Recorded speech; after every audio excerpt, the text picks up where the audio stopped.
ಈ ದಿನದ ಕೀರ್ತನೆಗಳು 32ನೇ ಅಧ್ಯಾಯ 1ನೆಯ ವಾಕ್ಯ. ಯಾರ ಪಾಪ ಪರಿಹಾರವಾಗಿದೆಯೋ, ಯಾರ ದ್ರೋಹ ವಿಮೋಚನೆಯಾಗಿದೆಯೋ ಅವರೇ ಧನ್ಯರು.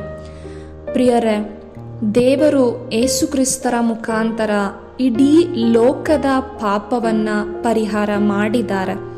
ಆದರೂ ಇಲ್ಲಿ ವಚನ ಹೇಳ್ತಾ ಇದೆ, ಯಾರ ಪಾಪ ಪರಿಹಾರವಾಗಿದೆಯೋ ಅವರು ಧನ್ಯರು ಎಂಬುದಾಗಿ. ಅಂದರೆ ಎಲ್ಲರ ಪಾಪಗಳು ಪರಿಹಾರ ಆಗಿದ್ರೂ ಕೂಡ ಇವತ್ತು ಎಲ್ಲರೂ ಈ ಪಾಪ ವಿಮೋಚನೆಯನ್ನ ಅನುಭವಿಸ್ತಾ ಇದ್ದಾರಾ ಎನ್ನುವುದೇ ಪ್ರಶ್ನೆಯಾಗಿದೆ. ಯಾರಿಗೆಲ್ಲ ಈ ಪಾಪ ವಿಮೋಚನೆ, ಪಾಪ ಪರಿಹಾರ ಅನುಭವಿಸೋದಕ್ಕೆ ಸಾಧ್ಯ ಅಂದರೆ ಯೇಸುಕ್ರಿಸ್ತರು ಮಾಡಿರುವ ಈ ಪಾಪ ಪರಿಹಾರದಲ್ಲಿ, ಈ ರಕ್ಷಣೆಯ ಕಾರ್ಯದಲ್ಲಿ ವಿಶ್ವಾಸವಿಟ್ಟು ಜೀವಿಸ್ತಾರೋ ಅಂಥವರಿಗೆ ಮಾತ್ರ ಸಾಧ್ಯ. ಅಂಥವರು ಮಾತ್ರನೇ ಧನ್ಯರು. ಇವತ್ತು ನಾನು ಯೇಸುಕ್ರಿಸ್ತರು ಮಾಡಿರುವ ಈ ಪಾಪ ಪರಿಹಾರದಲ್ಲಿ ವಿಶ್ವಾಸವಿಟ್ಟು ಜೀವಿಸುವಾಗ ನಾನು ಧನ್ಯಳಾಗ್ತೀನಿ. ನನಗೆ ಒಂದು ಸ್ವತಂತ್ರದ ಜೀವನ ಜೀವಿಸೋದಕ್ಕೆ ಸಾಧ್ಯವಾಗ್ತದೆ.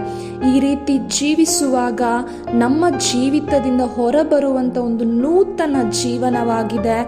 ಇನ್ನು ಮೇಲೆ ಪಾಪದ ಪಾಲಿಗೆ ಸತ್ತು ಸತ್ಯಕ್ಕೋಸ್ಕರ, ಯೇಸು ಕ್ರಿಸ್ತರಿಗೋಸ್ಕರ ಜೀವಿಸುವಂತಹ ಜೀವನವೇ ನಮ್ಮದಾಗಿರ್ತದೆ.